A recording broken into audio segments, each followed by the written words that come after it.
Imagine a powerful tycoon, owner of a vast fortune, yet imprisoned in his own world of distrust and control. Carlos Meneses, a man shaped by a life of rigid discipline and a difficult childhood, finds in wealth and power the only way to fill the void left by his emotional wounds. But his life takes an unexpected turn when his young driver, John, begins to break down the walls of ice that Carlos has built around himself. What begins as a simple suspicion about the use of the company car leads Carlos to an orphanage in a peripheral neighborhood, where he confronts not only John's actions but also his own past. With each step, Carlos uncovers secrets he never imagined, challenging everything he believed to be true. In this story full of twists, intrigue, and emotional revelations, Carlos must face his deepest insecurities and, perhaps for the first time, open his heart to the possibility of redemption. But what will he discover about himself and those around him? And how will these discoveries forever change the life of this seemingly impenetrable man? Get ready for a compelling narrative that explores the depths of the human soul and the unexpected journey of a man in search of his own humanity.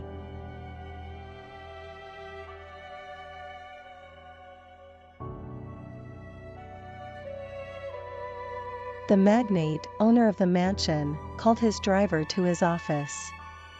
While checking the daily GPS route, Carlos Meneses, a man of about 50 years, of medium height, with impeccably slicked-back gray hair and cold, piercing eyes, noticed something unusual. His face was marked by a life of strict discipline and boundless ambition. He was known for his stinginess and rigidity, a man who always looked at others with suspicion, incapable of trusting anyone. Despite his immense wealth, Carlos loved money above all and was incessantly driven to accumulate more. Carlos was obsessed with control, to the point of checking the GPS in his car daily to ensure his driver didn't use it for personal reasons. He never forgot to remind everyone of the previous driver who dared to use the car for private trips. When Carlos discovered the truth, he was furious, immediately fired the driver, and sued him. He won the case, leaving the man destitute and ruining his reputation. This event became legendary among his employees, a warning of Carlos's severity and intransigence. As he examined the GPS route that afternoon, Carlos noticed something strange. The car had made several suspicious stops in recent weeks. Furious, he summoned John to his office. John, a 26-year-old, very handsome young man with dark skin and short, well-groomed hair, entered nervously. His athletic physique and impeccable appearance couldn't hide the anxiety in his eyes. Carlos looked at him coldly, gesturing for him to sit without saying a word. He opened the GPS file on his computer and showed John the evidence. "Explain these stops," Carlos ordered in a cutting tone. "Why is the car making unauthorized stops?" John, trying to remain calm, denied all accusations. "Mr. Meneses, I didn't do anything wrong. I only used the car for your service." Carlos raised an eyebrow, incredulous. "Don't lie to me, John. I have the evidence right here. Stop trying to fool me." Confronted with irrefutable evidence, John broke down. "Okay, I confess. I went to the orphanage outside the city. I do volunteer work there, and sometimes I use the car to buy things for them. It's only happened a few times, I swear." Carlos's eyes narrowed as he listened to the young man's words. He understood John's noble intentions, but his anger didn't subside. "I don't care about your good intentions, John. If you want to volunteer, that's your problem, but you can't compromise your work. I noticed you've been late a few times. This behavior is unacceptable." John, with tears in his eyes, pleaded, "Mr. Meneses, please give me another chance. My wife doesn't work, and I have 2 children to support. This job is our only source of income." Carlos looked at him with a stern gaze, but also with a slight touch of reflection. "All right, John. I won't fire you this time. However, I'll deduct part of your salary to cover the fuel costs you used. Consider this a warning." John bowed his head, accepting the punishment. "Thank you, Mr. Menezes. I won't disappoint your trust again." Carls watched John leave the office, the young driver with a heavy heart. He closed the GPS file and sat at his desk, reflecting on what had just happened. Despite his rigidity, something in John's words touched him. But for now, he kept his iron heart and continued to focus on his business. Carls Menezes hadn't had an easy life. Born into a humble family, he grew up in a tumultuous home. His mother was an alcoholic and frequently cheated on his father, who was arrogant and violent. Carls often felt that he had come into the world without really being wanted. Over time, he resigned himself to this reality and decided to forge his own path, always with his head held high. From a young age, Carls demonstrated an uncommon tenacity. He dedicated himself to his studies and work, determined to change his destiny. With great effort, he founded a small software company focused on artificial intelligence. It took years of sacrifice, sleepless nights, and constant challenges, but Carls never gave up. Today, he is the owner of a company valued at millions, listed on the stock exchange. Success, however, didn't bring Carls complete happiness. His relationships were always cold and distant, especially with his parents. His mother, drowning in alcohol, never gave him the affection and attention he craved. His father, with his violent nature, only added more pain to the already heavy burden Carls carried in his heart. Growing up with these scars, he became an austere and distrustful man, unable to fully trust anyone. Carls was always immersed in work, always on the move, constantly striving to improve and grow. Between phone calls, meetings, business trips, and contracts, he never found time to marry and start a family. Carls's life is an endless race for success, leaving no room for personal relationships or affections. For a few days, John arrives at work always smiling and punctual. Carls observes the young driver's behavior but remains vigilant.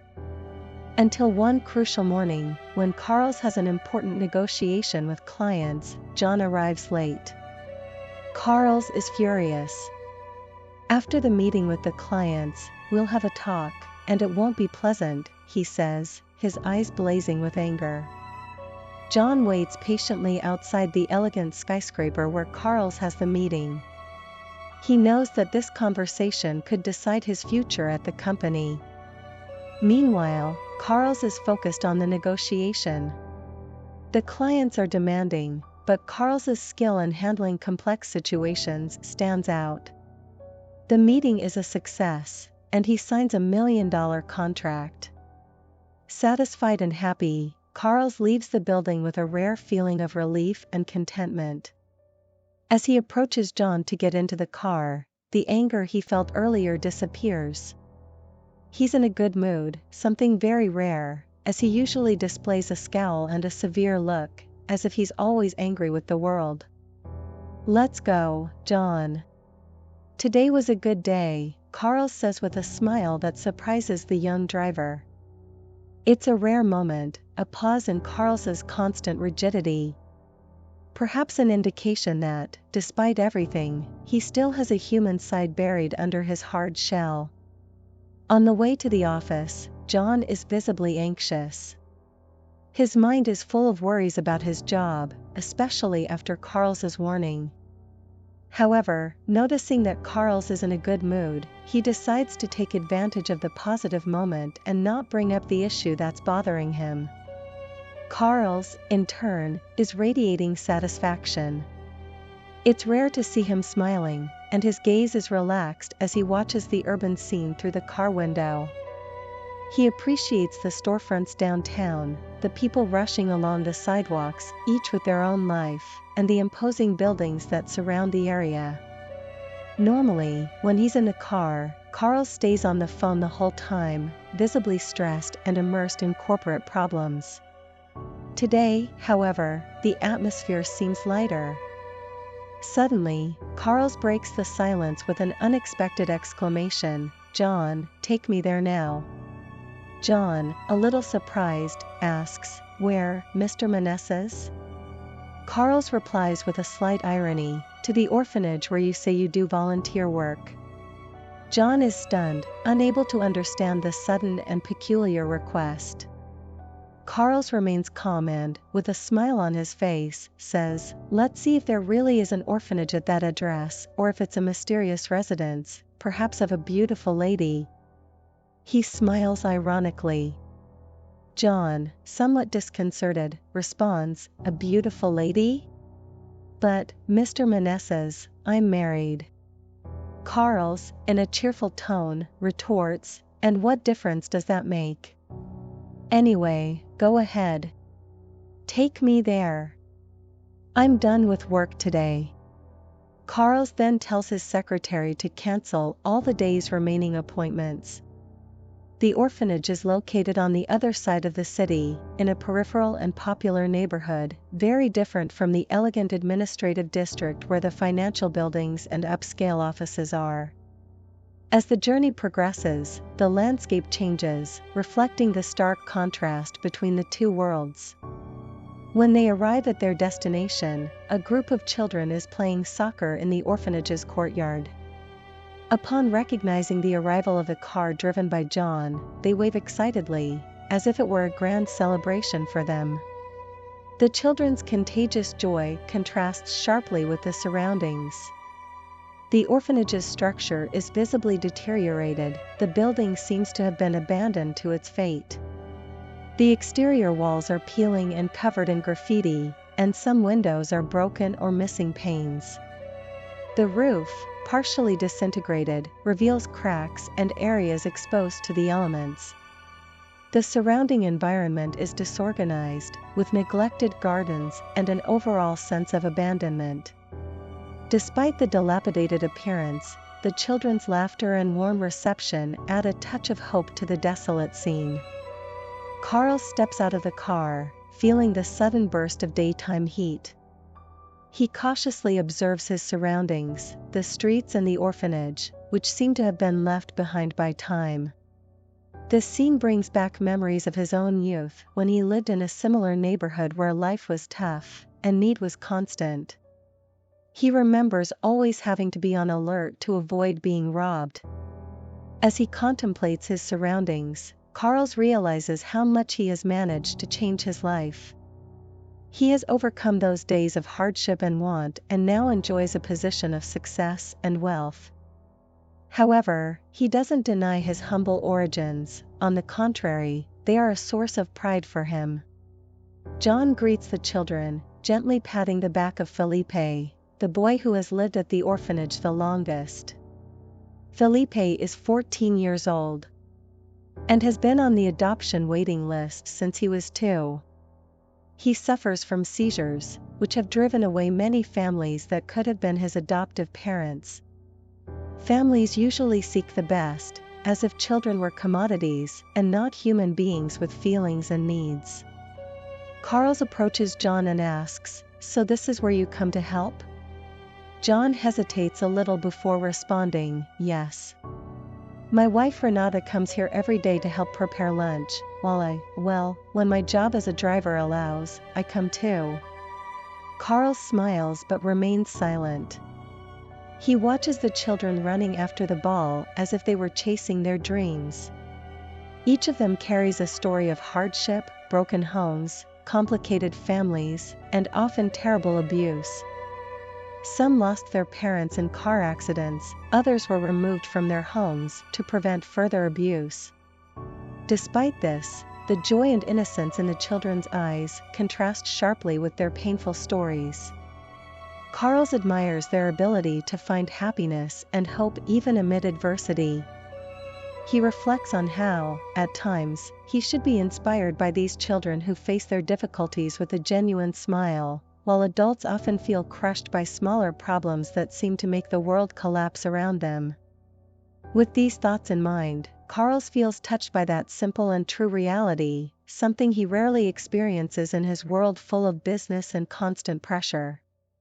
The contrast between his life and that of the little ones makes him question whether he has truly found happiness or if he is merely accumulating wealth and success that, deep down, do not fill the void he feels.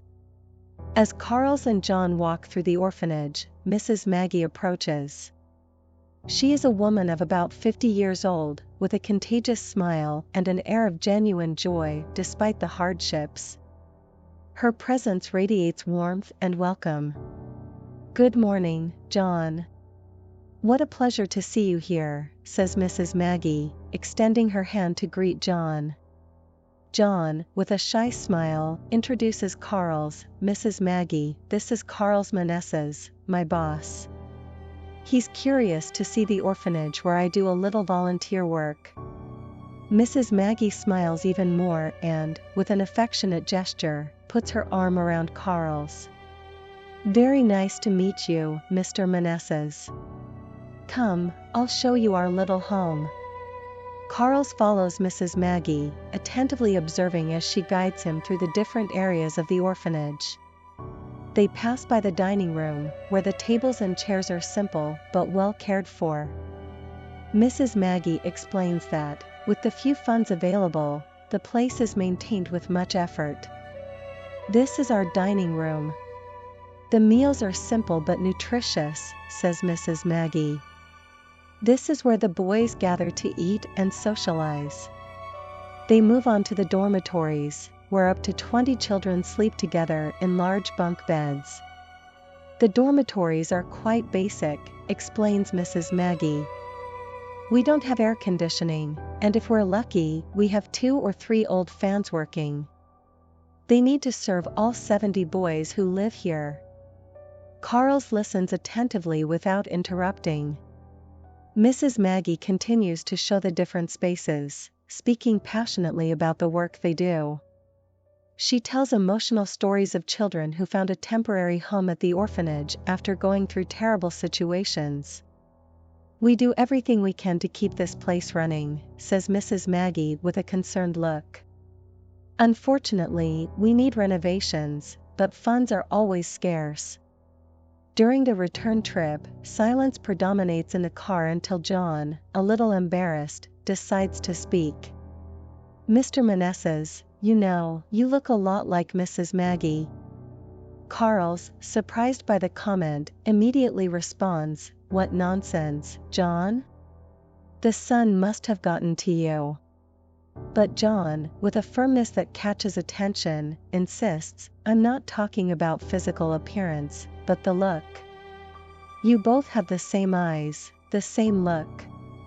Carl sighs, but doesn't respond. He remains thoughtful, pondering John's words while looking out the car window, watching the city pass by. The unexpected comparison leaves him with more questions than answers, and he finds himself reflecting on his own life and the differences that separate him from that world. Carl asks John to take him home. "Since I canceled all the remaining appointments for the day, there's no reason to return to the office," says Carl. "You've worked for me for almost 2 years, and during all this time, you've picked me up every morning. Yet, you've never entered my house. Today, I want to offer you some coffee." John gladly accepts the invitation. When they arrive at Carl's villa, he is led to the large porch at the back of the house. The place is stunning, with a large pool surrounded by a meticulously maintained park, filled with trees and fragrant flowers. The view is breathtaking, with the green of the garden contrasting with the elegance of the house's architecture. John, visibly impressed, comfortably settles into the porch while Carl prepares the coffee. When Carl brings the cups, John serves the coffee with pleasure and thanks for the hospitality. "Thank you for the invitation, Mr. Manessa's," says John. "I need to say, Mrs. Maggie really looks a lot like you. You both have the same features." The first time I saw her at the orphanage, I thought she was your sister. Carl smiles and replies, I think if I had a sister, I would have noticed, don't you think? John laughs and agrees, you're probably right. Carl's, still smiling, begins to share his own story. I come from humble beginnings. I worked tirelessly, day after day, to achieve the success I have today. It takes tenacity and determination. And above all, you must never give up. When a door closes in front of you, you must strive to open 10 others. John, listening attentively, also begins to tell his own story. My childhood is very similar to yours. I grew up in one of the poorest and most challenging neighborhoods in the city. My father left when I was just 4 years old, and my mother was never really around. She had to work hard to support the family alone. I have 4 brothers and 3 sisters. I'm the oldest and have always been the father figure to my siblings. But just like you, I didn't give up either. I worked honestly, and today, even though my wife doesn't work, we live in a better neighborhood. Carls listens carefully without interrupting, and he feels a deep connection with John's childhood. Both faced difficult relationships with their parents and fought to overcome their challenges. After a while, Carls gets up, thanks John for his company, and says, thank you for the conversation. Come pick me up tomorrow at 8 a.m., as usual. John thanks him again and leaves the house with a sense of renewed admiration and respect for his employer.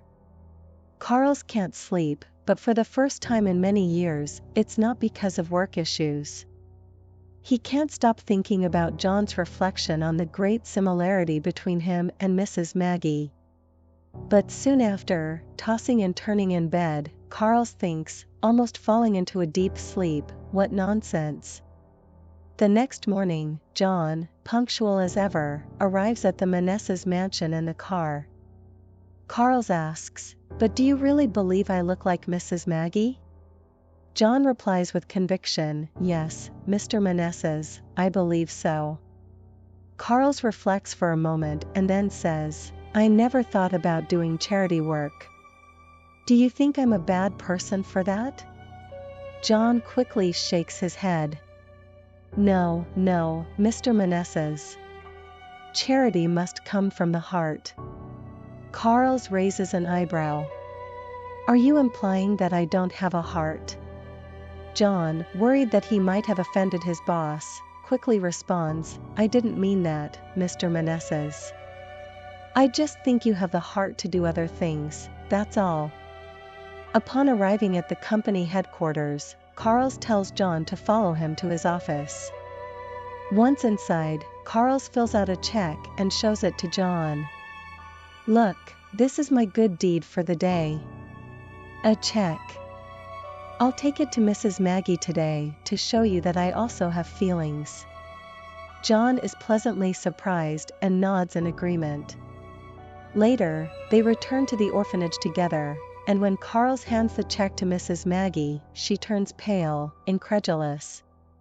Mr. Manessa's, how, so much money? Carls calmly replies, I've earned far more money than I can spend in a lifetime. I think if I start being a little generous, it won't be the end of the world, Carls says, ironically. Carls engages in conversation with Mrs. Maggie about various topics. In the end, she confesses that she was adopted. He understands why she decided to dedicate her life to this cause, because she experienced it herself. Marta tells him she was abandoned as a newborn at the Samaritan hospital. By a strange coincidence, that hospital is in the same neighborhood where Carls lived during his childhood. The two continue talking, and he discovers that Mrs. Maggie is less than 2 years younger than him. Suddenly, Carls becomes serious, starting to obsessively think about John's words and the constant comments about the resemblance between him and Mrs. Maggie. The children at the orphanage exude contagious joy as they play happily, running around the courtyard, laughing, and having fun, oblivious to the adults' worries. Their joy and innocence fill the air with genuine warmth, reminding Carls and Mrs. Maggie of the true reason the orphanage exists, to offer a safe and loving refuge for these little hearts in need. In the following weeks, the dialogues between John and Carls change completely, gradually losing formality. John, who embodies the good, honest, and hardworking young man, becomes a confidant for Carls. They begin to talk about various topics in a more relaxed manner, something Carls had never done before. Over the years, Carls has met hundreds of people, but due to his rude and austere nature, he has always had great difficulty in making authentic friendships. Although always surrounded by people, Carls is, in reality, a lonely person. He has no true friends he can trust. John, somehow, perhaps because of his candor, manages to find an opening in Carls's heart. It can't be said that the two became friends, but they certainly grew much closer. In recent weeks, Carls has been pursued by a strange obsession. He sometimes wonders if Mrs. Maggie, by some twist of fate, could somehow be connected to Carls's family. Carls doesn't believe in coincidences. He is a concrete and practical man who doesn't like to work with fantasies, and the only dreams he believes in are those you have when you sleep. He's a very realistic man, but he decides to investigate this possibility. During one of their morning conversations, Carls mentions his intention to clarify this doubt to John. John immediately gets excited and offers the name of an acquaintance who is an investigator. He's very good at what he does, John assures. I'm sure he can help you discover the truth. Carls, reluctant but determined, contacts the investigator and explains his situation. The investigator assures him that in 10 days, he'll have the requested information. As he waits, Carls finds himself increasingly anxious, thinking about all the possibilities and consequences of the answers he might receive. This investigation brings up feelings and questions he had never considered before, and as the days pass, the growing friendship with John becomes an unexpected support, bringing Carls a sense of comfort he hadn't felt in a long time. For now, he waits for the answers, dealing with the anxiety and curiosity growing within him, holding on to the hope that, whatever the result, he'll be one step closer to understanding his own story and the connections he might have with Mrs. Maggie. Carls thinks it might be worth talking directly to his parents, but he quickly dismisses that possibility. The relationships with them were already cold when he was a child, and over the years, they became even more distant. The last time he spoke to them was over a year ago. Moreover, they would deny it even if faced with evidence. There's no other option but to trust the investigator's report. The days go by, and John and Carls spend a lot of time together. Carls frequently invites John to dinner at his villa. Sometimes, he asks him to bring his wife and 2 children as well. However, John always comes alone, as his wife found some temporary jobs and can't take time off. Soon, their professional relationship turns into a genuine friendship. Carls really needed this. He feels more cheerful, sharing his thoughts with someone who listens and advises him. Besides, John is a spirited young man who, despite the difficulties, never lost the will to smile. For Carls, John is a kind of remedy that has brought back his smile and the desire to live more serenely. He even feels rejuvenated. While they're in the car, Carls suddenly opens his heart like never before. John, you're already a friend to me. I wanted to thank you for everything you've done for me. Thanks to you, I rediscovered the meaning of life. I was so busy making money and thinking only about business that I ended up losing the freedom to live. You taught me to live again, and for that, I thank you. John remains silent, feeling almost embarrassed by those beautiful words. I'm the one who should thank you, Carls. You gave me a job that allows me to support my family and my children. Soon the conversation turns to the investigator and a possible discovery. John asks, curious, Carls, what do you expect to find? What do you think the verdict will be? Carl sighs and calmly responds, honestly, John, I have no idea.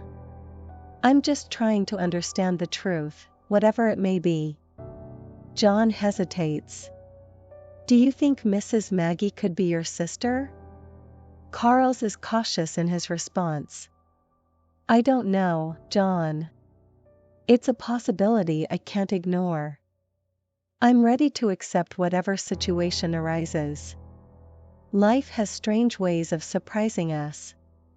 I imagine how difficult it must be for you, says John, trying to comfort his friend. Regardless of the outcome, at least you're seeking answers. Carls nods.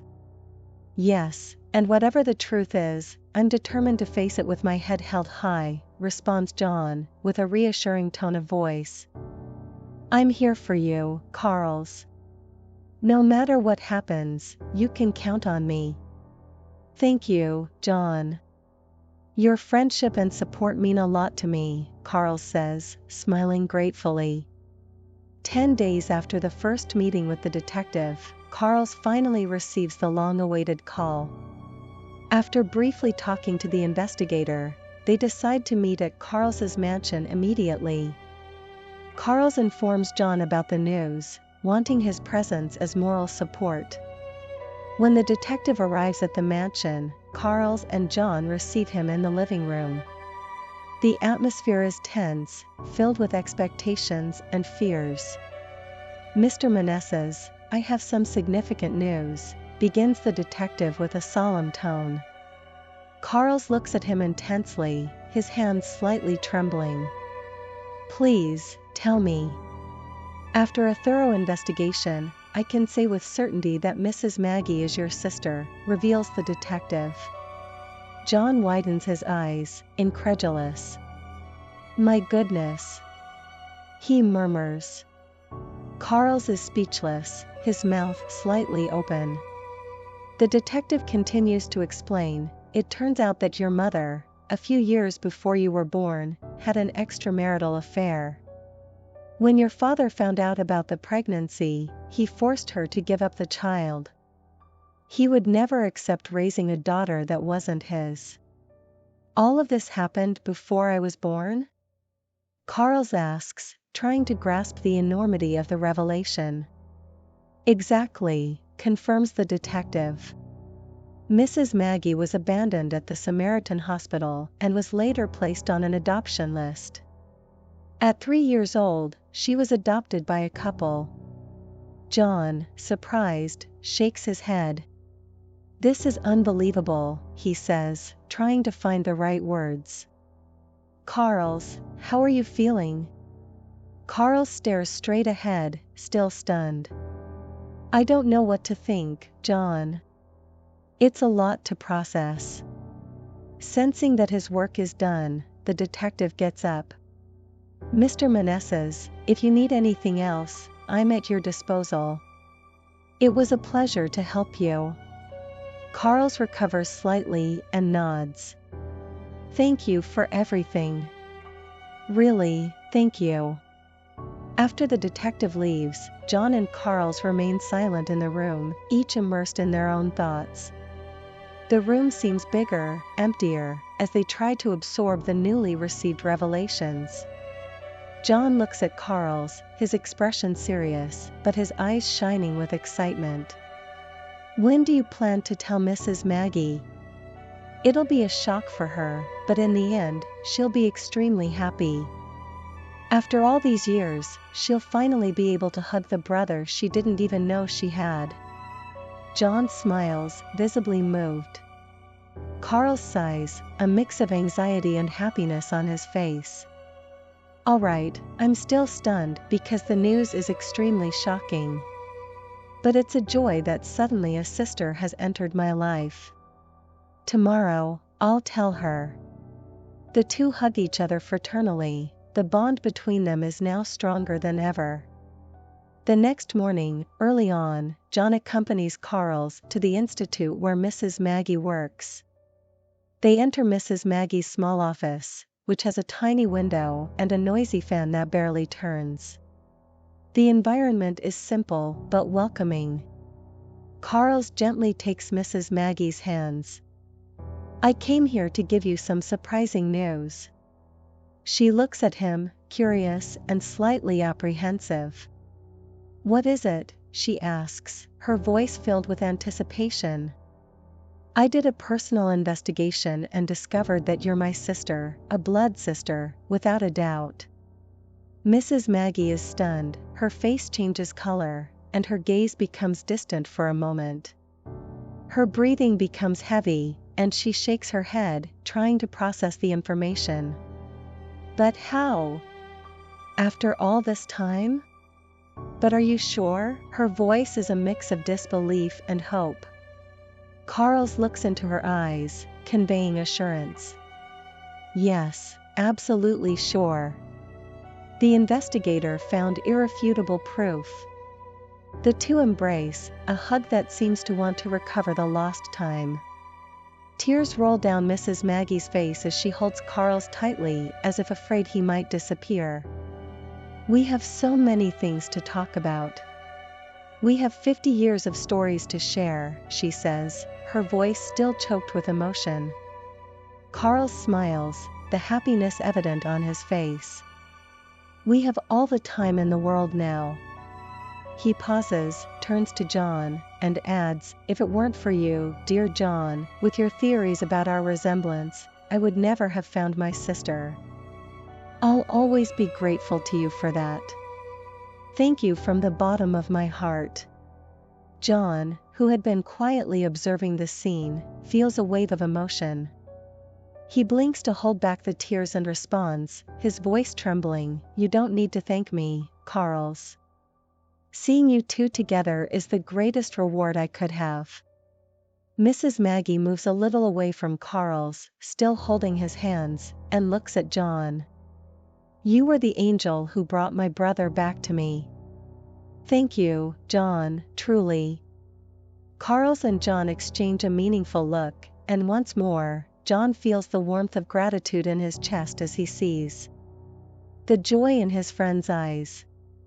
He knows that his friendship with Carls will never be the same, it will be even stronger, even deeper.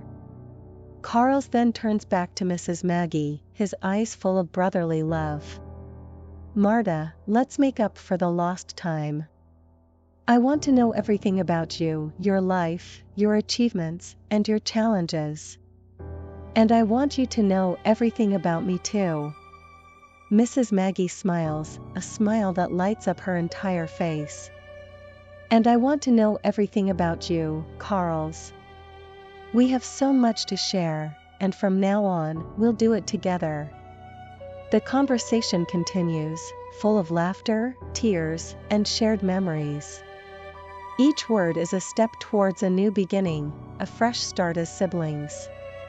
And John, watching everything, feels honored to have been a small part of this great story. Carls, after a long moment of intense and emotional conversation, gets up and says, "Marta, I want to take you out to dinner tonight. The three of us will celebrate this reunion."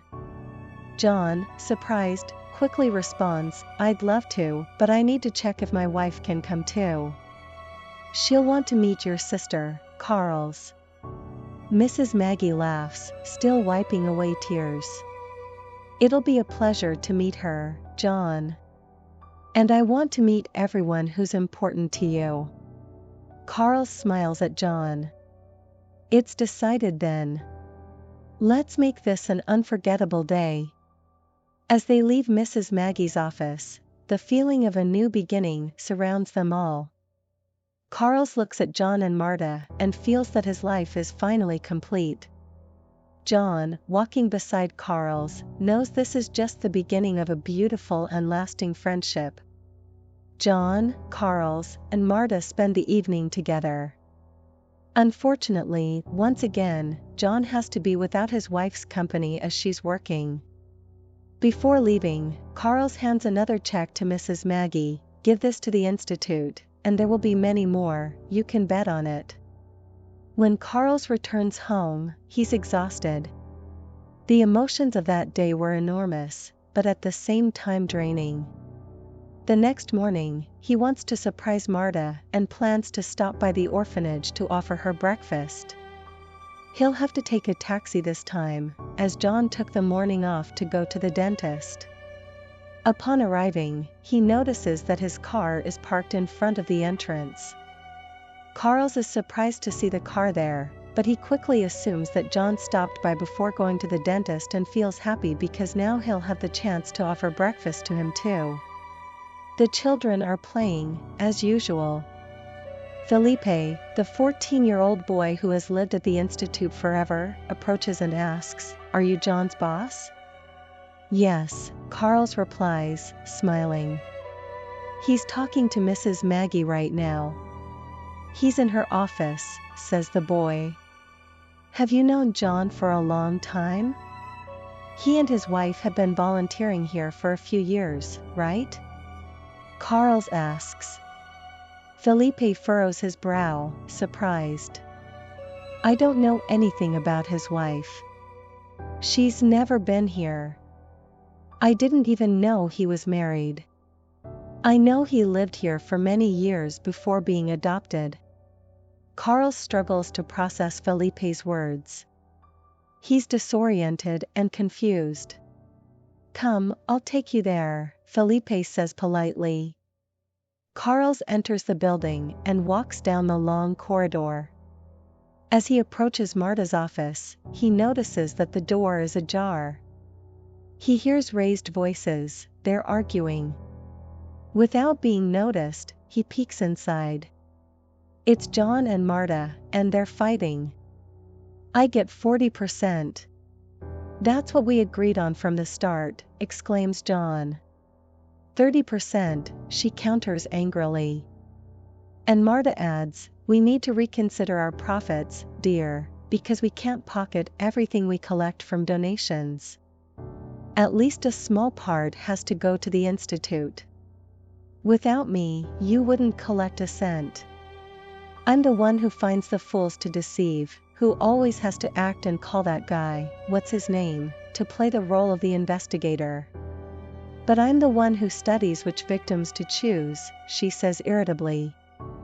"Let's split it evenly, and that's final." Carls has heard enough. He realizes that he was the victim of a scam, a well-orchestrated plot where everything was fake. Suddenly, he bursts into the office. "John, Marta, you're just a couple of petty crooks, but the party's over now, I assure you." Marta and John are petrified, caught by surprise. They don't even have time to think of an excuse. "How could you do this to me?" Carls asks, his voice cutting. "Don't you care about the Institute? You should be ashamed." Carls prepares to leave. "No, wait," John shouts. "It was her fault, Marta's. Don't talk nonsense." "You're the one who came up with the sister idea," Marta retorts. John tries to stop Carls, who is firmly determined to notify the authorities, but Carls pushes him aside roughly. "I'm ashamed of you. Don't you care about the children out there? One day, you were like them. What happened to you?"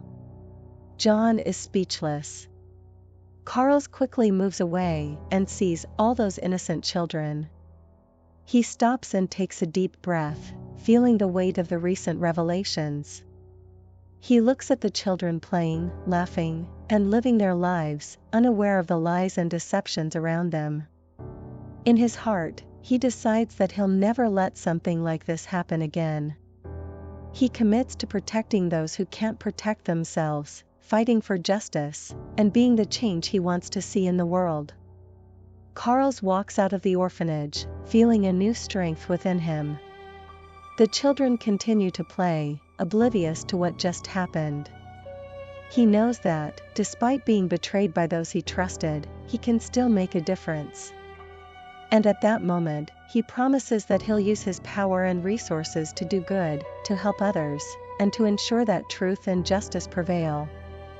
And so, a man's true strength isn't measured by his ability to conquer, but by his ability to forgive, learn, and grow. Carls chooses the path of redemption, with a firm heart and unwavering determination. Because, in the end, true victory lies in remaining intact even in the face of the greatest adversities. In the weeks following the scandal, Carls decided he wouldn't let John and Marta's betrayal destroy his trust in humanity or his determination to make a difference. He distanced himself from the orphanage where Marta worked, but didn't abandon his desire to help. Instead, he sought out other charitable projects where he could invest his time and resources transparently and genuinely.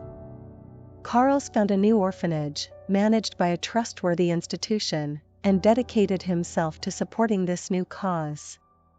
He made significant donations, ensured necessary renovations, and invested in educational and welfare programs for the children. This time, he made sure that every penny was used properly, personally overseeing the initiatives and building an honest and true relationship with the children and the staff. By getting involved with this new orphanage, Carls discovered a new passion.